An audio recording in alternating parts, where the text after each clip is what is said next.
सावधान। ओकारं विद्दु संयुक्तं नित्यं ध्यायन्ति योगिनः कामदं मोक्षदं चैव ओंकाराय नमो नमः।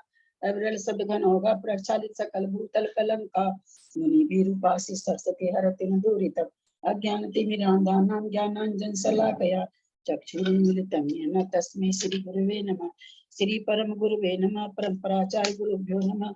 सकल कलुष विध्वंसकं शेषां परिवर्धकं धर्म संबंधकं भव्य जीवन प्रतिबोधकारकं पुण्य प्रकाशं पापनाशक इदं शास्त्रं श्री गोमटसार जीवकाण नामधेय अस्य मूल ग्रंथ कर्तारा श्री सर्वज्ञ देवास्त्र उत्तर ग्रंथ कर्तारा श्री गंधर देवा प्रति गंधर देवा तेषां वचनानुसारतम अनुसारतम आसाद्य श्रीमत नेमिचंदाचार्य न विरचितमिदं शास्त्रं श्रोतार सावधानतया श्रृण्वन्तु। मंगलम भगवान वीरो मंगलम गौतमो घनी मंगलम कुंद कुंदादो जैन धर्मोस्तु मंगलम सर्वमंगल मंगल्यम सर्वकल्याणकारकम प्रधानम सर्वधर्माणां जैनम जयतु शासनम जैनम जयतु शासनम। सरस्वती नमस्तुभ्यं वरदे कामरूपिणी विद्यारंभं करिष्यामि सिद्धिर्भवतु मे सदा। द्वादशांग जिंदवानी माता की जय।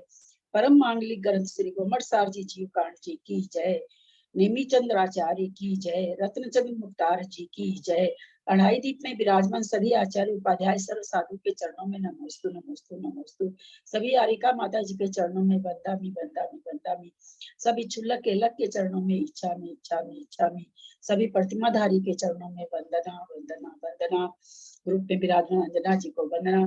पूज्य बाबू जी, पूज्य नेमिचंद भाई साहब, उमराव भाभी और भी जो पूज्य जन है सबका सादर चरण स्पर्श। सभी से सादर जय जिनेन्द्र। सिद्धम सुद्धम पणिय जिनेन्द्र नेमि चंद्रमकलंकम गुणरयन भूषण उदयम जीवस्य परुवनम पोछम। हम लोग गोमटसार जी जीवकांड जी पढ़ रहे हैं जिस पर टीका रत्नचंद्र मुक्तार जी ने लिखी है उससे हम लोग स्वाध्याय कर रहे हैं। स्वाध्याय करते हुए हम लोग योग मार्गना में आए हैं। योग मार्गना में औदारिक शरीर, औदारिक का योग, औदारिक मिश्र का योग, वेक्रियक का योग, वेक्रिय मिश्र का योग हमने समझा। ये जो इतने वेक्रियक शरीर बनता है, औदारिक शरीर से जो वेक्रियक शरीर बनता है अथवा वेक्रियक का योग वाले भी बहुत सारी विक्रिया करके शरीर बहुत सारे बनाते हैं। उन शरीरों का क्या होता है, एक सीधा सा मन में जिज्ञासा उठती है क्या होता है। तो धवला पुस्तक 9वीं उसमें कृति अनुयोग द्वार करके है। उसमें बताया गया कि कैसे संघातन परिसंघातन क्रिया के द्वारा कार्य की पूर्ति हो जाने के बाद में उन शरीरों की निर्जरा हो जाती है। धवला पुस्तक 9 कोई आजकल तो लैपटॉप में खोल के देख सकते हैं, कोई देखना चाहे तो 9वीं पुस्तक में अनुयोग द्वार है। उसमें आया है कि संघातन जब उसका उद्देश्य पूरा हो जाता है तो फिर संघातन परिसंघातन क्रिया के द्वारा उन शरीरों की निर्जरा हो जाती है। निर्जरा शरीर की हो जाती है, नष्ट हो जाते हैं क्या दीदी वो? वही उनके पुद्गल परमाणु सब खत्म हो जाते हैं काय के। निर्जरा होने का मतलब तो नष्ट होना ही है ना। अब आज हम लोग आहारक का योग और आहारक मिश्र का योग से संबंधित यही चलेगा ना। तो भाभी आपने जो क्वेश्चन कल पूछा था उसका उत्तर मैं शायद थोड़ा सा मतलब हो सकता है गलत हो, मैं बताऊं। आपने आरक शरीर के लिए पूछा था ना कि वो शरीर क्यों बनता है। हाँ। तो मतलब मुझे जीवगामी गाथा में मिला है, असंयम के परिहार तथा संदेह को दूर करने के लिए परमत सेत मुनि के आरक शरीर नाम कर्मोदय से आरक शरीर बनता है। मैंने दीदी त्रिशला जी उदय नहीं पूछा। नहीं उदय नहीं बताया, हमने कहा आरक शरीर बनता है, बंद होता है, ये बताया। इन्होंने पूछा कौन से विकल्प से बंद होता है उनके। नहीं कहा कि बंद होने में क्या कारण है, उसके कारण उदय होता ही तो पता है उनको। ये भावना आती है, कोई संशय होता है, कुछ तत्वों में संशय होता है, कुछ होता है तो आहारक शरीर बनता है ना। मैंने कहा जिस समय बंद हो रहा है तो वो किस कारण से बंद हो रहा है, तो इसका सीधा सा उत्तर है किस विकल्प से बंद हो रहा है, मेरा ये प्रश्न था। बंद होने में विकल्प नहीं है, उदय होने में विकल्प है। उदय होने के लिए कोई विकल्प हो रहा है इसलिए उदय हो रहा है। बंद तो वो लब्धि स्थान जैसा जहां होता होगा उनको हो जाता होगा, एक प्रकार की रिद्धि है। और सबसे बड़ी बात आहारक शरीर के लिए चिंतन करने का ये विषय है। आज मन में एक चिंतन आया, जितनी भी रिद्धियां है कोई तप विशेष से हो रही है, कोई किसी कर्मों के छह छह ऑप्शन जैसे मन पर्य ज्ञान है, मन पर्य ज्ञान का आवरण क्षय उपशम रिद्धि है। थोड़ा सा सर्वघाती स्पर्धकों का क्षय हुआ, उन्हीं का उपशम हुआ, देशघाती का उदय हुआ तो उससे हो गया, है ना। इसी तरह से अवधि ज्ञान में भी हम जाने तो कुछ तो रिद्धियां ऐसी है, कुछ रिद्धियां कैसी है तप के बल से होती है। आहारक शरीर रिद्धि ऐसी है जो एक विशेष ही है, एक विशिष्ट ही है। ये ना तो कर्मों के क्षय से, कर्मों के क्षय उपशम से बंद कर दीजिए ना, कर्मों के इसका भी बंद कर, इधर से आवाज आने लगी रोज इस समय, पता नहीं कहाँ आवाज आने लगती है। न तो कर्म के क्षय उपशम से होती है, न कोई इसके लिए तप विशेष कहा गया। दूसरी चीज, सभी को कर्म कहा गया, मन पर्य ज्ञान को, अवधि ज्ञान को, सब कर्म प्रकृति है। आहारक रिद्धि कर्म प्रकृति नहीं है। आहारक रिद्धि एक रिद्धि है, रिद्धि होते हुए कर्म प्रकृति नहीं है। जबकि मन पर्याय ज्ञान है, अवधि ज्ञान है, और भी बहुत सारी मनोबल रिद्धि, काय बल रिद्धि, बहुत सारी रिद्धियां जो 64 रिद्धि और 48 रिद्धि है, वो सभी रिद्धियां किसी न किसी, आप उसमें देखेंगे आहारक रिद्धि नहीं है। अगर हम लोग देखेंगे 64 रिद्धि और 48 रिद्धि को, तो उसमें हम पाएंगे कि आहारक रिद्धि नहीं है। वो सबकी सब रिद्धियां तप विशेष से अथवा किसी कर्म क्षय उपशम से होती है। लेकिन एक ये आहारक रिद्धि ऐसी है जो कोई तप विशेष अथवा किसी कर्म के क्षय उपशम से नहीं होती है। ये जिस कारण से भी होती हो, तो मैंने विकल्प कहा था, तो बंध में विकल्प नहीं है, उदय में विकल्प है। उदय जब हो रही है उस समय मुनि महाराज को विकल्प हो रहा है, किसी भी तरह का संशय हो रहा हो, चाहे तीर्थ बंदना का विकल्प हो रहा हो, कुछ भी हो रहा हो इस तरह का, तो उदय में विकल्प घट रहा। उदय होने का कारण क्या है? विकल्प है। बंद होने का कारण विकल्प नहीं है। बंद तो होता है जिसके होता है। ललिता जी, 64 और 48 में ऐसे मतलब किस बेसिस पे, हम बहुत कंफ्यूजन हो जाता है मेरे तो, कि 64 रिद्धि भी है और 48 वो अपन करते हैं नमो जिनाणम, वही जिनाणम, वही तो है ना 48। और 64 में फिर वो जैसे सबके भेद प्रभेद, जो प्रकरण हटके है अभी उसको नहीं लेंगे अपना तो अभी आप बोले ना तो फिर वो भूल बस जाते हैं। बताने के लिए कि उसमें आहारक रिद्धि नहीं है, इतना ही बताने के लिए उसको बताया गया है।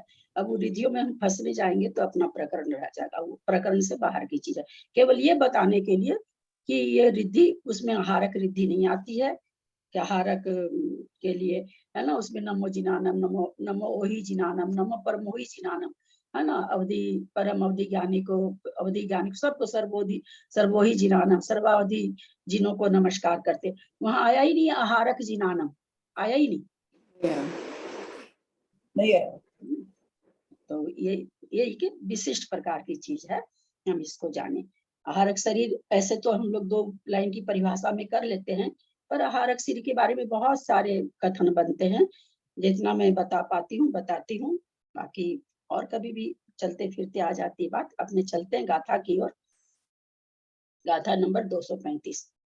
आहार ससुदये नय पमत विरदस हो दियाहारम, असंजम परिहरनठम, संदेह विनाशनठम च। आहार सुदयेन य पमत विरदस हो दियाहारम, असंजम परिहरनठम, संदेह विनाशनठम च। नियसेते केवली दुग विरहे, निकम्मन पहुदि कल्लाने, परखेत संवित्ते, जिन जिन घर बंधनठम च। उत्तमंगमि हवे धातु विहीनम सुहम असहनम, सुसंठानम धबलम हतपमानम पसत, पसत तुदयम् अव्वाघादि अंतमुहूर्त अव्वाघादि अंतो मुहूर्त काल टिद्दि जहन्निदरे पज्जति संपुन्ने मर नम्पि कदाचि संभवयि आहरदि अनेन मुनि सुमे अर्थेस्य सदेहे गत्ता केवलिपासं तमा आहार गो जोगो आहार मृतत्थं विजानमि संतु अपरिपूर्णं तं जोतेन संपजोगो आहार मिस जोगो। सो कल इसकी संस्कृत छाया वगैरह सब हो गई थी क्या? मुझे याद नहीं है। नहीं हुई थी। कुछ छाया नहीं हुई इसका। संस्कृत नहीं हुई थी दीदी, खाली रीडिंग। हाँ, खाली गाथा पढ़े थे। संस्कृत जिनके पास है दो गाथा पढ़ लें। कई लोगों के पास है संस्कृत छाया, इसलिए दो गाथा करके 3 लोग पढ़े। आहार शोधयन च प्रमत्त विरक्तस्य भवति आहारकम् असयं पर्यणार्थं संदेह विनाशनार्थं च निज क्षेत्रे केवली द्विकविरहे निक्रमण प्रवृत्ति कल्याणे पर क्षेत्रे संवृत्ते जिन जिन गृह बंधनार्थं च वेगुर्विकाहारक क्रिया न समं प्रमत्त विरते योगोपि एक काले एक एव च भवति नियमेन येषां न सन्ति योगाः शुभाशुभा पुण्य पाप संजनकः ते भवन्ति अयोगी जीना अनुपमानान्त बलकलिताः। अब कौन से पढ़े हैं विजय जी? इसे किए गए ये दोनों बातें? मैं भी आपने ये पढ़ी ना, इसकी नहीं है। नहीं, 237 238 पढ़िए आप। नहीं नहीं, इसकी नहीं है। तभी मैंने कहा यार तो इससे रिलेट ही मैंने नहीं होता। 242 और 243 पढ़ी। नहीं नहीं, ये नहीं है। 237 238 कौन सी पढ़नी है? 237 और 238। ठीक है। अव्याघाती अंतर्मुहूर्त काल स्थिति जघन्येतरे पर्याप्ति संपूर्णायाम मरणमपि कदाचित संभवति। ये 238 है मेरी किताब में। मेरी किताब में ये पढ़ना था। 238 237 238। हाँ 37 पढ़ती हूँ।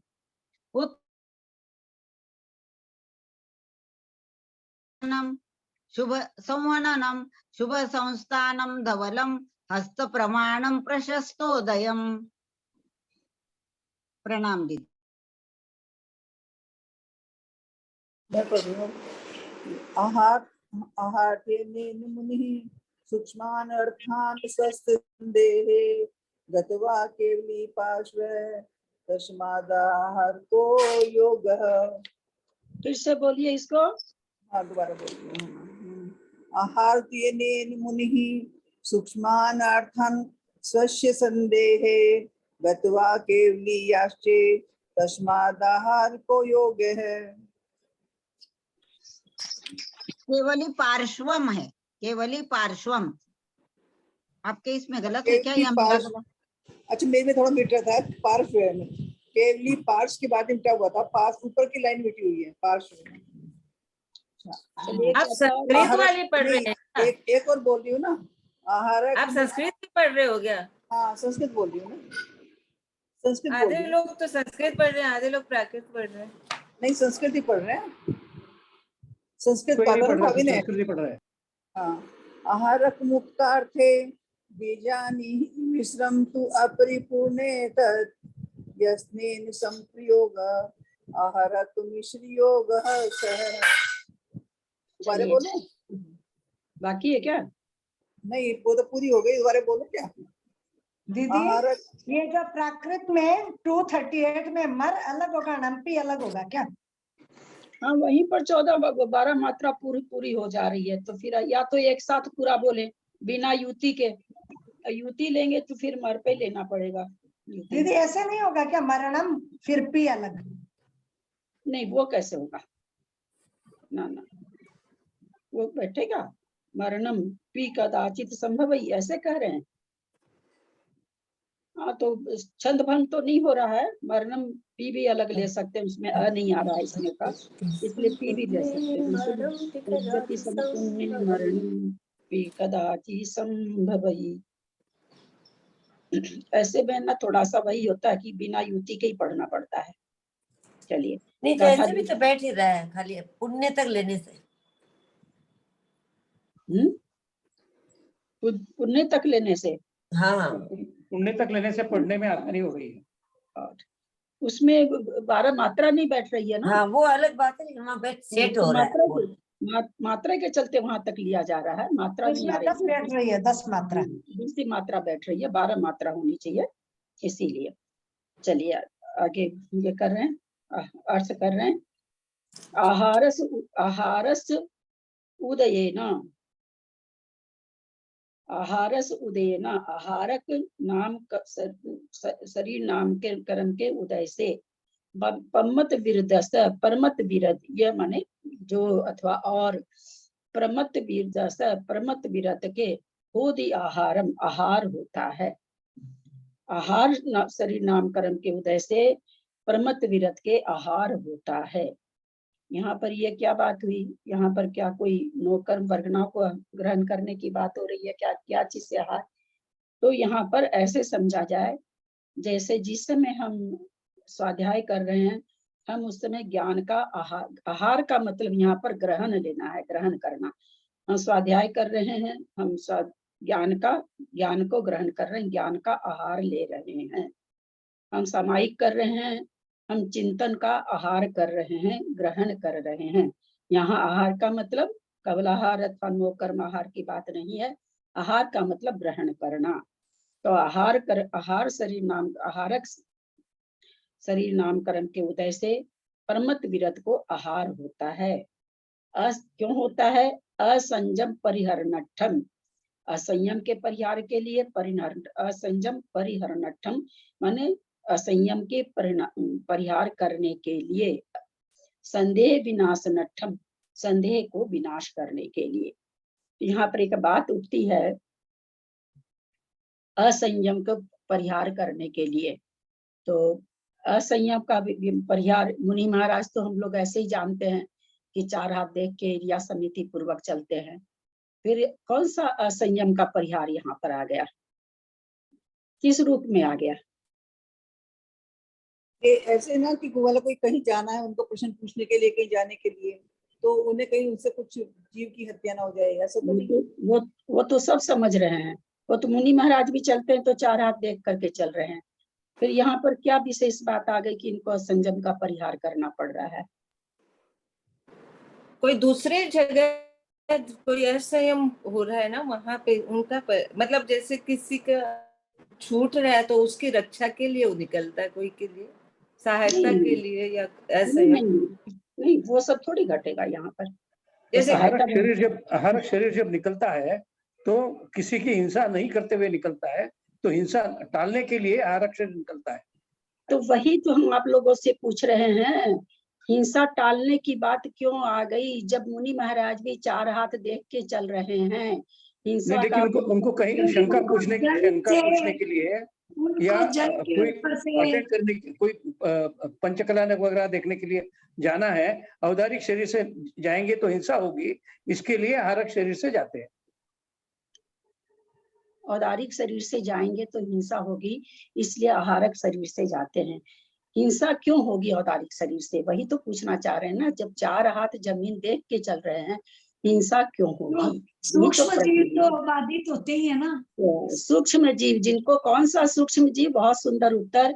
जिनको बादर नाम कर्म का उदय है परंतु हैं सूक्ष्म, वैसे जीव जो आंखों से दिखाई नहीं दे सकते हैं, सूक्ष्म होते हैं, ऐसे जीवों की हिंसा के परिहार के लिए। समझ में आई बात? बाकी तो मुनि महाराज की क्रिया तिरिया समिति पूर्वक है ही है, लेकिन कैसे जीवों के लिए? जो सूक्ष्म है वादर नाम कर्म, क्योंकि सूक्ष्म जीव की तो हिंसा कर ही नहीं सकते हैं, वो तो व्याघात से रहित हैं। लेकिन बादर जीव व्याघात सहित है। वो बादर जीव इतने छोटे हैं जो दिखाई नहीं पड़ते हैं आसानी से, ऐसे जीवों की हिंसा नहीं हो जाए, इस कारण से इसलिए कहा असंयम के परिहार के लिए। ऐसे मोटे मोटे जीवों के संयम के परिहार के लिए नहीं, वो तो उनके चल ही रही, क्रिया समिति तो चलती ही है उनकी। तो इसका उत्तर क्या है कि सूक्ष्म जीवों के हिंसा के परिहार के लिए, क्योंकि वो सूक्ष्म जीव, या जीव तो सूक्ष्म मतलब छोटे हैं, परंतु बादर नाम कर्म का उदय है, वो बाधित हो सकते हैं। तो ऐसे जीवों से, ऐसे जीवों की हिंसा से बचने के लिए। बहुत सुंदर उत्तर। अब यहाँ पर संदेह विनाश नठम, अच्छे संदेह विनाश नठम, असंदेह के विनाश के लिए हम लोग क्या कहते हैं, निशंकित अंग, सम्यक दर्शन का निशंकित अंग। तो यहाँ पर संदेह हो रहा है और इनका गुण स्थान नहीं गिर रहा है, सम्यक तो से च्युत नहीं हो रहे हैं, एक अंग विहीन नहीं हो रहे हैं। तो हम लोग जान के रखें, जब हम लोग पढ़ते हैं तो बहुत सारी चीजों का सूक्ष्म विवेचन आता है, हमारे समझ में नहीं आता है, तो हम उसको किसी से पूछना चाहते हैं, हमारे संदेह हो जाता है ये कि जैसे कैसे घटेगी।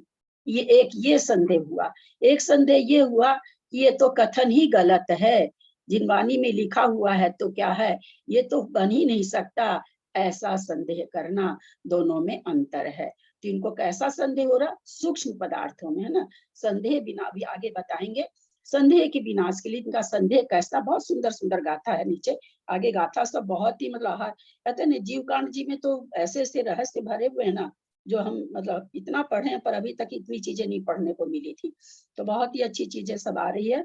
तो यहाँ तक तो हम इतना ही समझे, आगे की गाथा देखते हैं। संदेह विनाश असंजम के परिहार के लिए, असंजम के परिहार हम लोग ने समझ लिया, वो कोई असंयमित नहीं है, चार हाथ देख के चलने वाले हैं, परंतु चार हाथ देख के चलने वाले में से भी सूक्ष्म जीवों की हिंसा बन जाती है, वैसे सूक्ष्म जीव जिनका बादर नाम कर्म का उदय है, ऐसे सूक्ष्म जीव की। अब आगे, नीय खेते केवली दुग विरहे, नीय खेते, नीय माने वो जहां पर विराजमान है, मुनिराज जहां पर, खेते माने क्षेत्र, नीय सेते माने सेते माने क्षेत्र, निज जहां पर वो विराजमान है, निज क्षेत्र में, संबिते नहीं सॉरी, केवली दुग विरहे, निय सेते, निज के क्षेत्र में, निज का क्षेत्र कौन सा, उनका कोई क्षेत्र थोड़ी होता, कहने का मतलब जहां पर वो विराजमान है उस क्षेत्र में, केवली दुग विरहे, केवली दुख का विहर होने के कारण, रहित होने के कारण उस क्षेत्र में, उनके आसपास में केवली दुख नहीं है। केवली दुख में कौन कौन से केवली आ जाएंगे, केवली और केवली और शुद्ध शुद्ध केवली।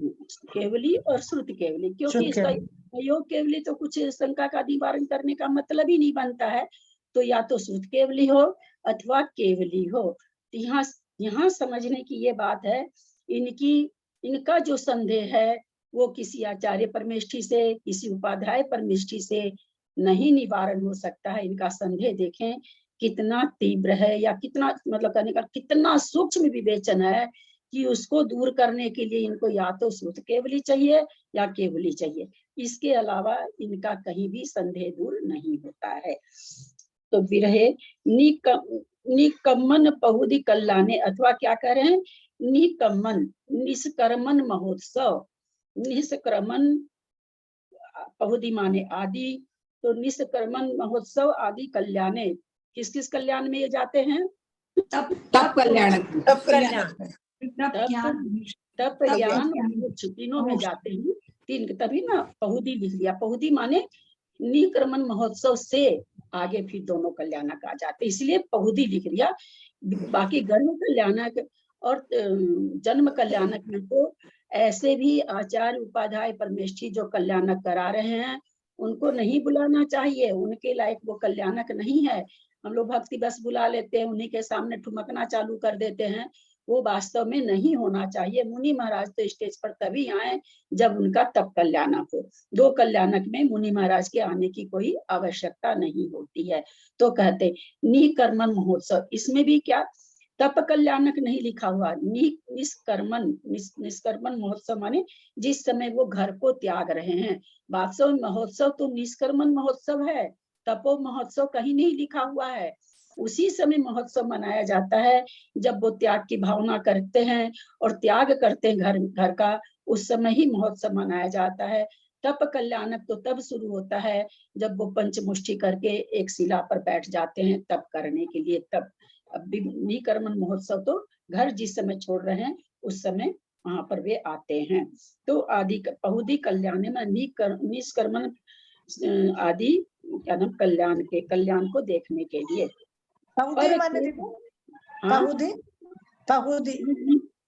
निष्कर्मण महोत्सव से आदि लगाइए, निष्कर्मण आदि कल्याण में, तो आदि में और दो कल्याण आ गए, बहुधि माने आदि, वहां से शुरू करके निष्कर्मण महोत्सव से शुरू करके आगे के कल्याण में।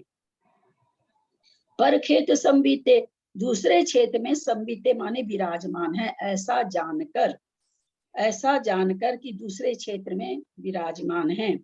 कौन? जिन घर, जिन माने केवली जिन, और जिनकी क्या नाम मंदिर, जिन घर माने जिन मंदिर, वंदनठम जिन घर की वंदना करने के लिए, जिनेंद्र भगवान की अर्चना करने के लिए।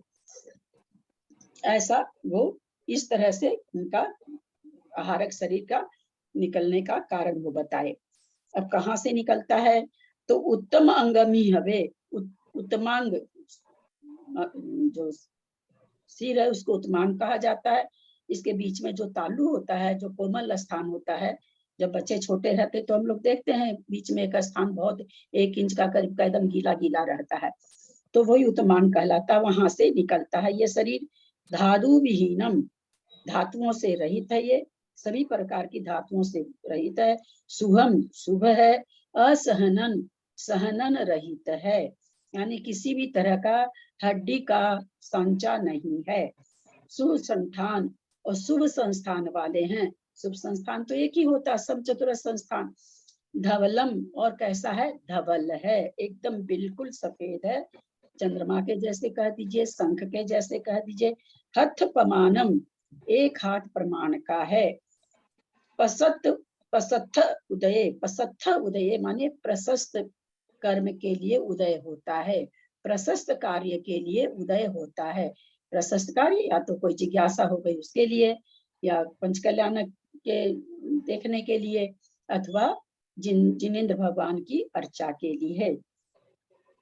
कोई कई कारण हो जाता है। संदेह निवारण करने के लिए, किसी सूक्ष्म पदार्थ में शंका होने से उसको समझने के लिए, जिनेंद्र की अर्चा करने के लिए, भगवान का पंच कल्याणक, कहीं पर तप कल्याणक हो रहा वहां पर, कहीं पर मोक्ष कल्याणक हो रहा वहां पर, इस सब जगह में इनका जाना होता है।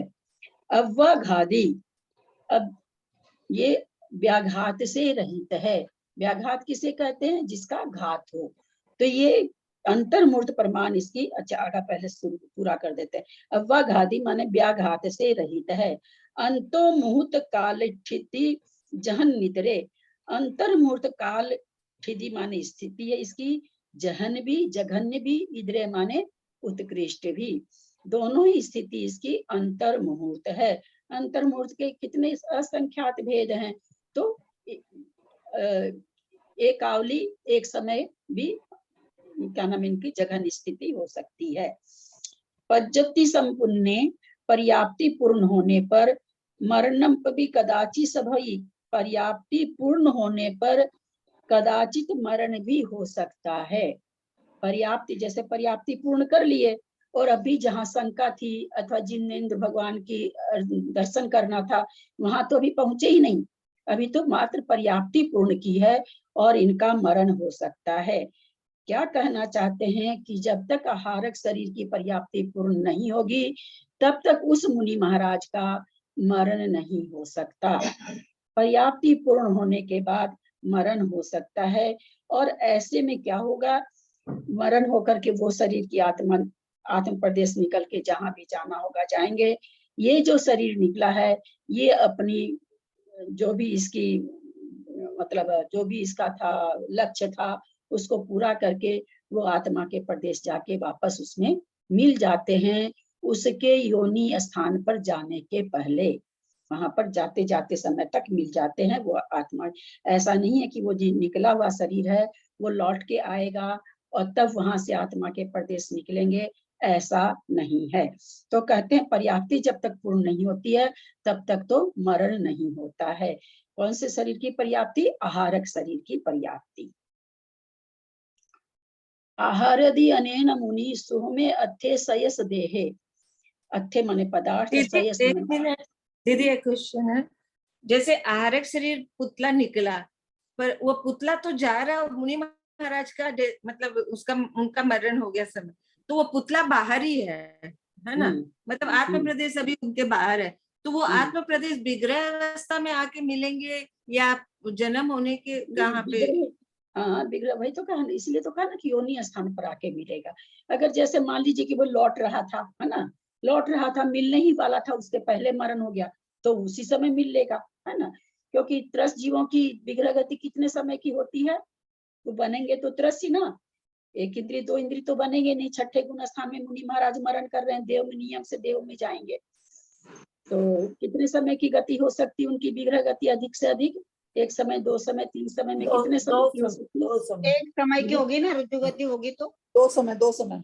मैंने ऋजु गति और विग्रह गति प्रश्न को समझे बिना देंगे तो लोग भी कंफ्यूज होंगे और आपके दिमाग में भी सही बात नहीं आएगी। हमेशा प्रश्न बढ़िया से सुना करिए। मैंने क्या कहा कि मरण होगा, देवगति में जा रहे हैं, अधिक से अधिक एक समय, दो समय, तीन समय की विग्रह गति होती है, तो उनको अधिक से अधिक कितने समय की गति होगी?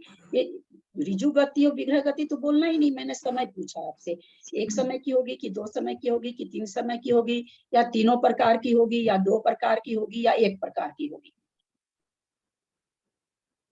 मैंने गति का नाम नहीं पूछा है आप लोगों से। अधिक से अधिक दो समय की, एक समय की भी हो सकती है। अधिक से अधिक 3 समय की हो सकती है, एक दो समय की तीनों होती है, लेकिन अधिक से अधिक तीनों ही हो सकते हैं। तीन समय हो सकता है, तीन समय भी दो। हाँ ठीक है, उत्तर आ गया आप लोग का। भाऊजी क्या मंतव्य आपका? एक समय, दो समय, तीन समय? उत्कृष्टता से दो समय। हाँ उत्कृष्टता से दो समय। हाँ, आप लोगों दो को समय कितनी बार बताया गया है कि त्रस्त जीवों की विग्रह गति? एक मिनट, जब मैं बोलूं तो आप चुप रहोगे तब तो सुनोगे। कितनी बार बताया गया है कि त्रस्त जीव में जो जन्म ले रहा है उसकी दो समय से ज्यादा की विग्रह गति नहीं होती, तीन समय की उसी की होती है। जो निकृष्ट स्थान में, जैसे बात वलय में जन्म ले रहा है, कहीं ऐसी जगह में जन्म ले रहा है, उसके तीन समय की होती है। निकृष्ट स्थान मेरे मुंह से कई बार आप लोगों को बोला गया, अगर याद आया हो तो आप लोगों को। त्रस्त जीवों का, त्रस्त जीव की गति, विग्रह गति दो समय से अधिक नहीं हो सकती। कम उम्र वाली तो बात ही मत करिए, अपने आप हो गई भाई, बिना समय की भी हो सकती, एक समय की भी हो सकती, उसकी यहाँ बात ही नहीं। यहाँ तो बात ये रोज अधिक से अधिक कितने समय की होती है। तो कभी भी त्रस्त में उत्पन्न होने वाले, जो त्रस्त में उत्पन्न हो रहे हैं, ऐसे जीव की विग्रह गति दो समय से ज्यादा नहीं होती। कम कुछ भी हो सकती है, एक समय की भी हो सकती है और बिना समय की भी हो सकती है, वो अलग चीज है। समझ में आया होगा सबको? हाँ, ये तो अच्छी तरह याद है आपका बताया। बार बार बिना प्रसंग के भी प्रसंग उठा करके इसलिए बोलते हैं कि आप लोग को याद हो जाए, यही कोशिश मेरी रहती है। जबकि प्रसंग ऐसा कुछ नहीं कि यहाँ मैं बैठा समझाने बैठू तीन समय, दो समय, बिल्कुल भी प्रसंग नहीं है। हिंदी करती और आगे बढ़ जाती और हिंदी पढ़ती, काम हो जाता। ललिता जी बिना समय वाली कैसे होगी? एक समय तो लगेगा। ऋजु गति में समय तब भी एक समय भी नहीं होगा काउंट। ऋजु गति में समय थोड़ी लगता है, एक समय अनाहारक नहीं होता, इसलिए वहां समय नहीं काउंट हुआ है ना। अनाहारक पने का समय गिना गया है। जब एक समय के लिए अनाहारक हो तो उसका एक समय, जिसमें दो समय का ऋजु गति में अनाहारक होता ही नहीं है, इसलिए वहां पर ऋजु गति में समय नहीं बोला गया है। और कोई शंका किसी को? आगे चले, जो समझाया गया समझ में आ गया ना सबको? ये जहनी दर मैंने क्या है? जहनी दर 238 गाथा की पहली लाइन में ऊपर सबसे आखिरी बताती हूँ, बताई थी, आपका ध्यान नहीं गया, फिर बता देती हूँ। अभी जो सिद्धांत आया वो समझ में आ गया ना सबको? हाँ दीदी, आप आधा ही बताए। हाँ, वो दो समय की होती है, तो वो कहाँ पे मिलता है आप बता रहे थे? हाँ तो वही कहे, जैसे मान लीजिए अब आहारक शरीर निकला, शंका भी उसकी ये हो गई और वो पहुंचने ही वाला था कि मरण हो गया, तो विग्रह गति में मिल जाएगा। तो आत्मा के प्रदेश जुड़े हुए हैं ना, जाके मिल जाएंगे, बस कट ऑफ तो है ही नहीं, आत्मा के प्रदेश बिल्कुल जुड़े हुए हैं, कट ऑफ नहीं हुए कि कट के प्रदेश निकल जाते हैं, कट के नहीं निकलते, तो क्या होगा, संकोच हो जाएगा उनका, बस विग्रह गति में हो जाएगा। तो ऐसा कुछ नहीं है, कहीं भी हो सकता है। कहने का मतलब कि जो शरीर निकला हुआ है उसके बाद भी मरण हो सकता है। शरीर जबकि निकला हुआ है, अपने उसमें गया हुआ है, खाली बस कब तक नहीं मरण होगा, जब तक पर्याप्ति पूर्ण नहीं होगी तब तक। इसको हम आहारक शरीर में मरण बता सकते, बोल सकते हैं क्या? हाँ, आहारक शरीर में भी मरण हो सकता है, ये बोल सकते हैं ना अपन इसको? जी, आहारक शरीर का मरण नहीं हुआ ना कुसुम जी। मरण तो नहीं हुआ, मरण तो उन्हीं का ही हुआ। औदारिक शरीर से आहार शरीर निकला, जो आत्म प्रदेश निकले वो आके मिलते हैं। शरीर का मरण घटाने के लिए तो या तो मुनि महाराज का पहले जो आहारक शरीर निकला है उसका मरण हम कराएं, उसका मरण तो होता नहीं। और मिश्र का योग है, जब तक मरण होता नहीं। यहाँ तो मरण तो औदारिक शरीर का हो रहा है ना, आहारक शरीर का नहीं हो रहा है। आहारक शरीर के में प्रदेश बने हुए वैसे के वैसे, वो तो आके उन प्रदेशों में मिल रहा है, इसलिए उसका मरण नहीं कहलाता है। तो वही चीज यहाँ पर आप लोगों को, अच्छा पहले गाथा कर लेते हैं। जहन, जहन इधरे का मतलब जहन, समझ गए, जघन से उत्कृष्ट। हाँ, बहुत अच्छा। सुनते सुनते बहुत सारे शब्द अपने आप ही निकलने लग जाते हैं, आप लोग तो बहुत कुछ अर्थ करने लगे अब। चलिए फिर क्या कहते हैं, करके फिर अपने और समझते हैं, व्याघात वगैरह सब समझेंगे, पहले अर्थ कर देते हैं, क्योंकि अर्थ इतना आसान भी नहीं है, मुझे भी थोड़ी सी परेशानी तो हो रही है। आहार आदि अनेन मुनि सोमे अथे सयस सदेहे, सयस माने अपनी ही देह को, सुमे अथे सूक्ष्म अर्थ में, पदार्थ अर्थ मतलब पदार्थ, अर्थ मतलब पैसा नहीं। आहार आदि अनेन मुनि, मुनि के द्वारा जो आहार मतलब ग्रहण किया जाता है, ग्रहण आहार आदि माने आहार जो ग्रहण किया जाता है, कैसा, गत्ता केवली पासम, केवली के पास जा करके, तम्मा आहार गो जोगो, वह आहारक का योग है। थोड़ा सा नीचे देखते हैं कि कुछ और लिखे हैं क्या। 39, अपने को संदेह होने पर, अपने ठीक है, मुनि इस शरीर के द्वारा केवली के पास जाकर सूक्ष्म पदार्थ का आहार करता है, आहरण माने ग्रहण करता है, और इसलिए वह शरीर के द्वारा होने वाला वही चीज है। तो आहार इस शरीर के द्वारा मुनि अनेन, अनेन माने दूसरी जगह जाकर के आहार ग्रहण करता है, इसलिए वो आहार ग्रहण का मतलब यहाँ पर क्या हम लोग का समझना हुआ, आहार लेता है यानी ग्रहण करता है, आहार ग्रहण करता नहीं होगा, आहार होता है यानी ग्रहण करता है, और जो ग्रहण कर रहा है उसी को आहारक योग कहा जाता है।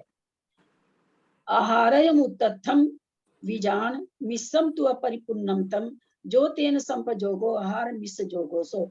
आहारम उत्तथम, आहारक का योग के बारे में तो उत्तथम माने ऊपर बता दिया गया, विजान जानो, क्या जानो, मिस्सम तु अपरिपूर्णम तम, तम माने उसी आहारक शरीर का अपरिपूर्ण माने अपर्याप्त अवस्था को मिश्र जानो, जो तेन संपजोगो, जो माने उस, तेन माने उस शरीर से, अपरिपूर्ण शरीर से जो संपजोगो, जो संयोग, जो योग हो रहा है, आहार आहार मिश्र जोगो सो, वह आहारक मिश्र का योग है।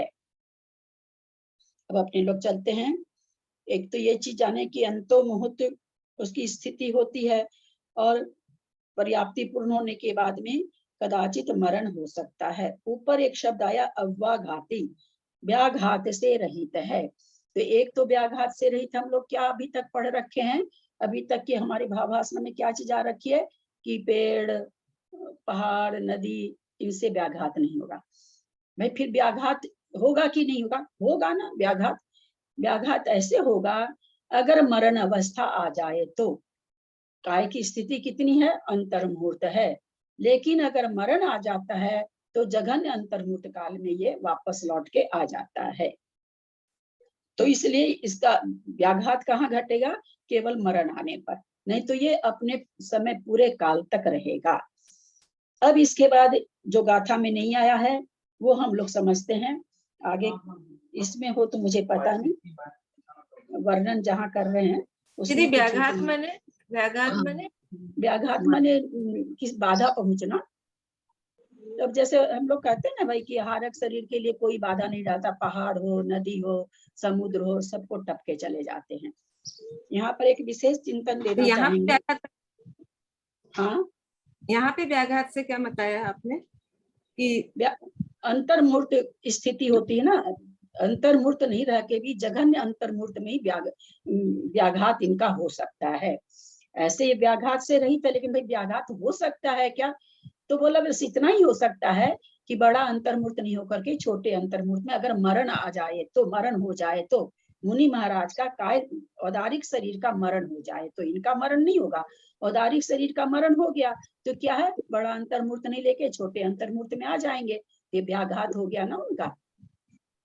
व्याघात मतलब तो उनका पहले मरण हो गया, व्याघात हो गया। मरण की अपेक्षा से नहीं है ना, व्याघात मतलब किसी भी तरह से बाधा पहुंचना। अपने बाधा- लोग मनोयोग के समय में सत्संख्यान योग द्वार में पढ़े थे ना भाई कि समय से मनोयोग का समय है 10 मिनट है, उसमें व्याघात हो गया, तो अपने लोग निकाले थे ना, जा रहे मन में कुछ सोचते हुए जा रहे हैं, अचानक अपने को तो पता नहीं चला, कोई टेबल थी उसका कोना कस के हमारे पेट में लगा, हम मनोयोग से काय योग में आ गए।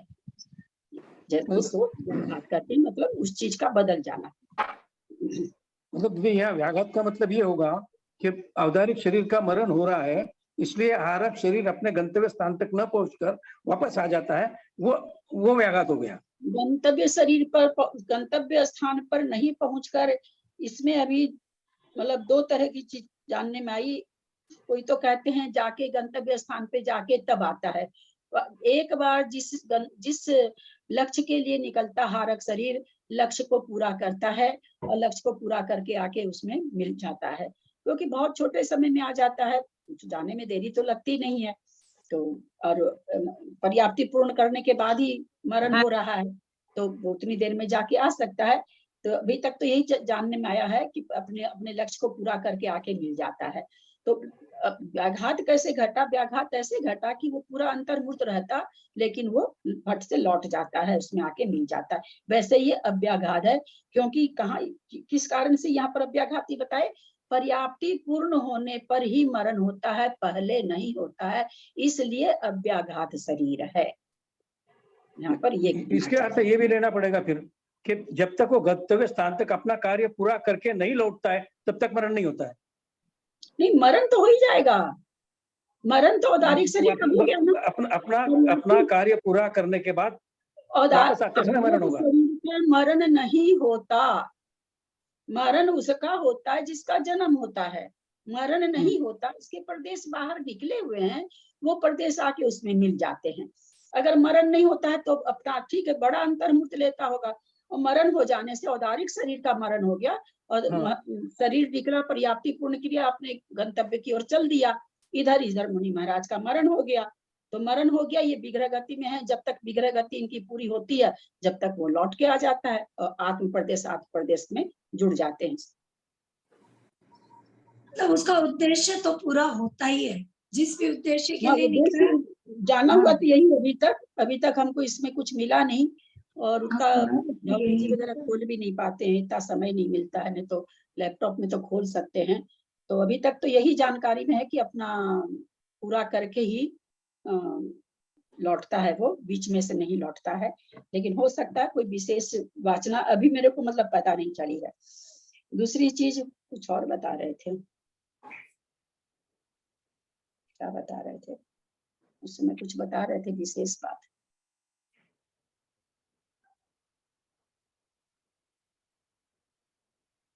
देखिए एकदम नहीं दिमाग में आ रही है। कोई आचार्य श्री का कथन बता रहे थे,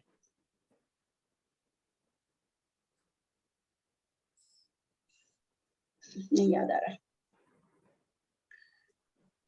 तो यहाँ पर हम लोग यहाँ पर कई चीजों को जाने कि वो, अब यहाँ पर एक चीज ये है कि आहारक शरीर निकला, और जहाँ के लिए निकला था कि भाई यहाँ केवली होंगे, मेरी शंका दूर हो जाएगी, वहां जाने पे पता चला कि नहीं है, मुनि महाराज नहीं है, तो फिर और उसका समय पूरा हो गया आहारक शरीर का, तो उसी आहारक शरीर से दूसरा आहारक शरीर निकल जाता है।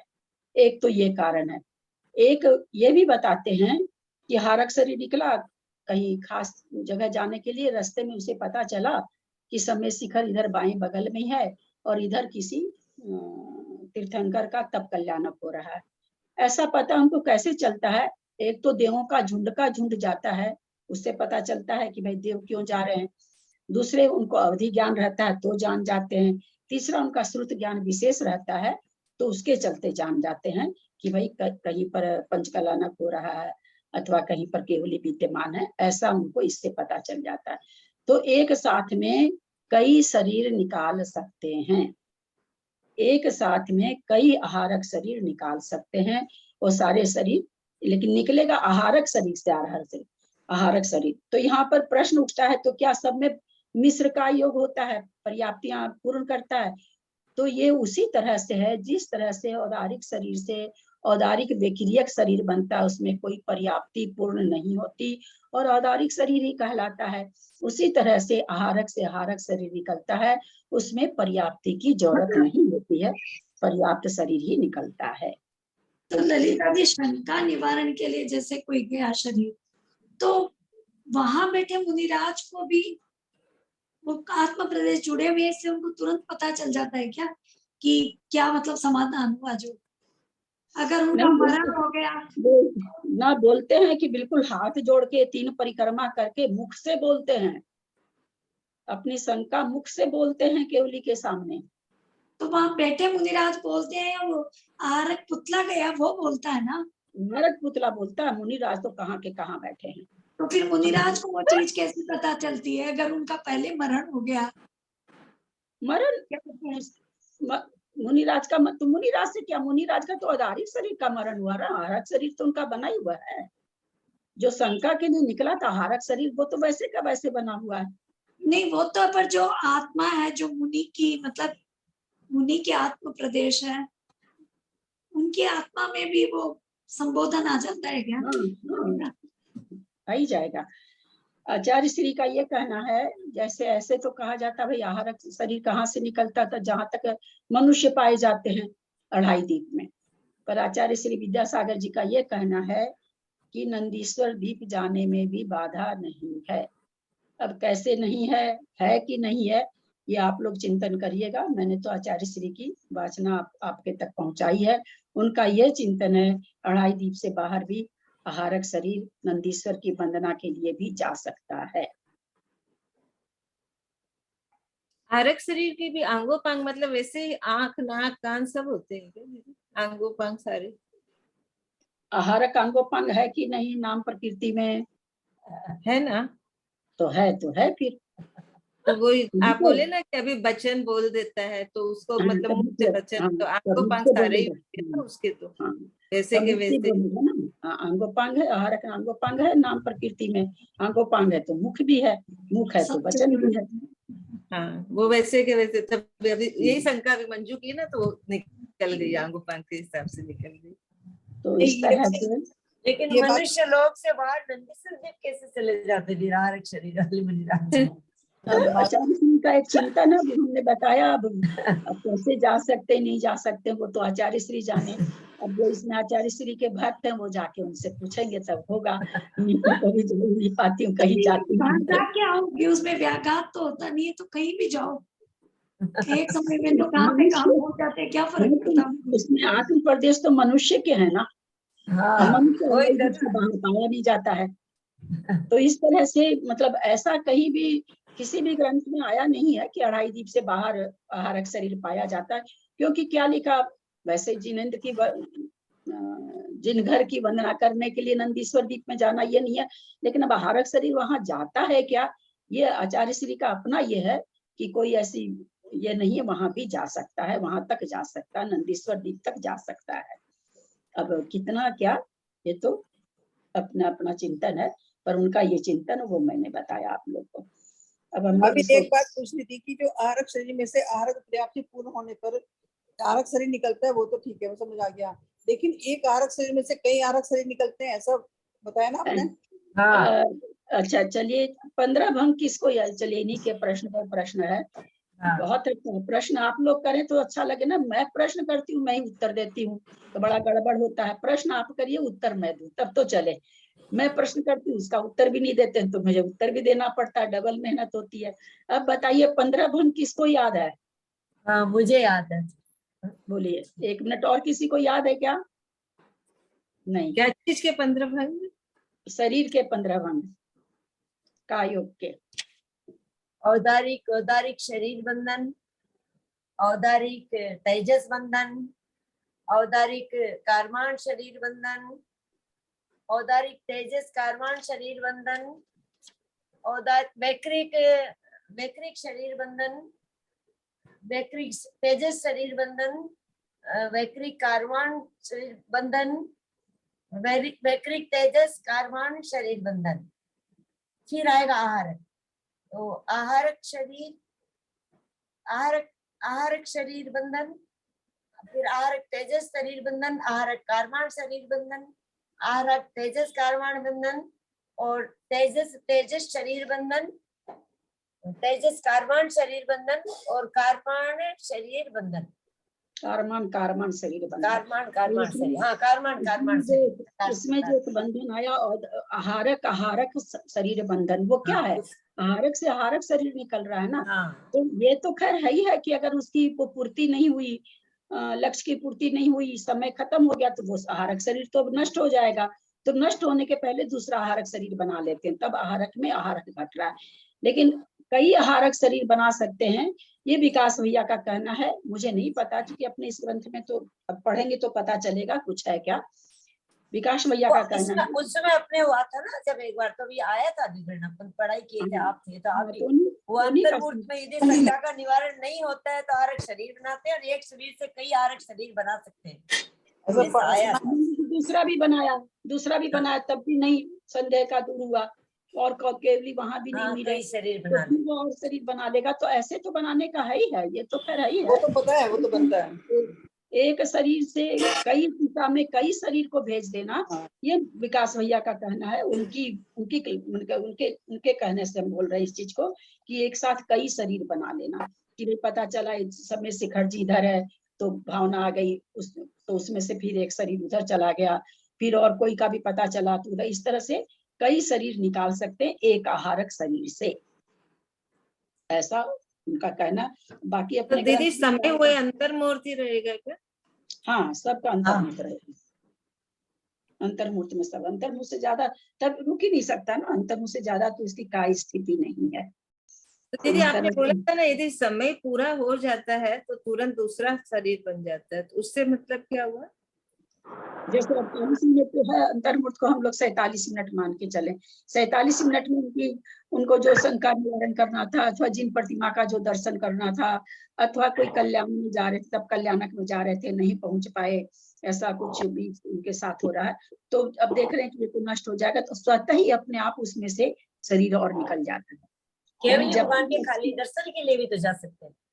लक्ष्य की पूर्ति जब तक नहीं हो तब तक आहारक शरीर का, इससे क्या पता चला कि जब तक लक्ष्य की पूर्ति नहीं होती है तब तक आहारक शरीर नष्ट नहीं होता है। लेकिन समय अंतर्मूर्त है, अंतर्मूर्त में नहीं होता है तो दूसरा शरीर निकल जाता है, उससे भी नहीं होता तो फिर एक और शरीर निकल जाता है, लेकिन लक्ष्य की पूर्ति करता है। तो दीदी ऐसे हुआ कि पहला शरीर अंतर्मूर्त का निकला, तो अंतर्मूर्त का समय खत्म हो गया, फिर दूसरा निकला, तो दूसरा खत्म होने के पहले अंतर्मूर्त खत्म हो जाएगा, तब तो उनको फिर औदारिक शरीर से निकालना पड़ेगा। तो फिर तो पर्याप्ति पूर्ण करो, मिश्र का योग होगा। आहारक से आहारक, जैसे वेक्रिय औदारिक से औदारिक वेक्रिय शरीर जो बनता है बहुत सारा, उसमें पर्याप्ति कहाँ पूर्ण करनी पड़ती है। ऐसा थोड़ी अपने लोग पढ़ रहे हैं कि चक्रवर्ती शरीर बना रहा है तो पहले अपर्याप्त शरीर होता है फिर उसका पर्याप्त होता है, ऐसा तो नहीं आता है। तो उसी तरह से आहारक निकाल रहा है तो पर्याप्ति वगैरह तो आएगा नहीं। अगर आप मरण करने के बाद कहेंगे तब तो और भी, मान लीजिए लक्ष्य की पूर्ति हो गई और वो शरीर आकर के मिल गया, ऐसा कम ही संभावना होती है। लेकिन मान लीजिए अगले ही दिन उनको फिर कोई शंका हो गई तो फिर अगले दिन निकाल सकते हैं। ऐसा नहीं है कि एक ही बार। आहारक रिद्धि जिनके पास है, रिद्धि भी है, और एक प्रकार का समुद्घात भी, हम लोग साथ समुद्घात में इसको समुद्घात भी कहते हैं। तो आहारक समुद्घात, तो ऐसा नहीं कि आज शंका का निवारण कर लिए, कल पता चला कि ओहो वहां पर तो तीर्थंकर का कल्याणक हो रहा, तो वो पुनः निकाल सकते हैं शरीर को। इसमें नहीं कि लाइफ में एक ही बार निकलता हो, ऐसा नहीं है। तो दीदी इसमें ऐसे समझ सकते हैं कि वो आहारक शरीर निकला, उसका समय अंतर्मूर्त मतलब छोटा अंतर्मूर्त था, तो वो छोटे अंतर्मूर्त में यदि खत्म होता है तो तुरंत वापस निकलता है, तो उसका फिर एक दूसरा अंतर्मूर्ति मतलब उसी अंतर्मूर्त के अंदर ही रहेगा, है ना? नहीं नहीं ऐसे नहीं, अगला अंतर्मूर्त अगर दोबारा शरीर निकल रहा तो फिर उसके अंतर्मूर्त के समय हो जाएगा। और सब फिर मिला के अंतर्मूर्त रहेगा। नहीं, सब मिला के अंतर्मूर्त नहीं, एक एक शरीर की स्थिति। अगर एक शरीर से एक बार में कई शरीर निकल रहा तब तो सबकी एक अंतर्मूर्त एक बराबर स्थिति हो गई। पर एक शरीर विनष्ट होने वाला है, उसके पहले दूसरा निकल गया तो पुनः उस शरीर की अवस्था अंतर्मूर्त है। आहारक शरीर की स्थिति अंतर्मूर्त है। तो इसलिए जितने जब भी पुनः शरीर दूसरा निकलेगा तो औदारिक शरीर से निकलेगा ना, यही पूछ रही थी। नहीं नहीं उसी से निकलता है तब तो अंतर्मूर्ति रहेगा ना, उसी से निकलेगा तब तो अंतर्मूर्ति रहेगा। आहारक शरीर से आहारक शरीर निकल रहा है और उसकी स्थिति अंतर्मुहूर्त ही है, जो दूसरा निकल रहा है उसको भी औदारिक शरीर से नहीं निकाल सकते। औदारिक शरीर से अगर 10 ठो एक साथ निकालेंगे तो सब अपर्याप्त होंगे, पर्याप्ति पूर्ण करेंगे, ऐसा नहीं होता। औदारिक शरीर से तो एक ही आहारक शरीर निकला, उस आहारक शरीर से और आहारक शरीर निकलते हैं, इसलिए वहां पर पर्याप्ति पूर्ण करने वाली कोई बात नहीं रहती है, पर पर्याप्त शरीर ही निकलता है और उसकी स्थिति भी अंतर्मूर्ति होगी। ऐसा नहीं कि पहले वाले शरीर की स्थिति उसमें गिन ली जाएगी, ऐसा नहीं है।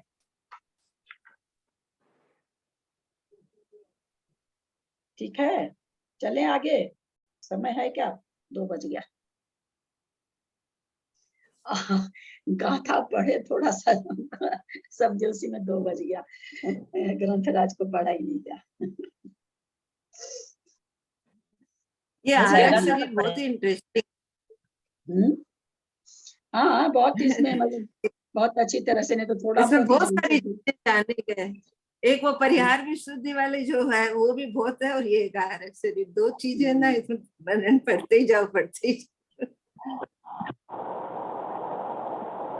ये बहुत से शरीर बना शरीर के, ये किन्होंने कहा? हाँ बाबूजी, बहुत से आहार शरीर बना सकते हैं, ऐसा किसने कहा? क्या क्या बोल रहे हैं बाबूजी?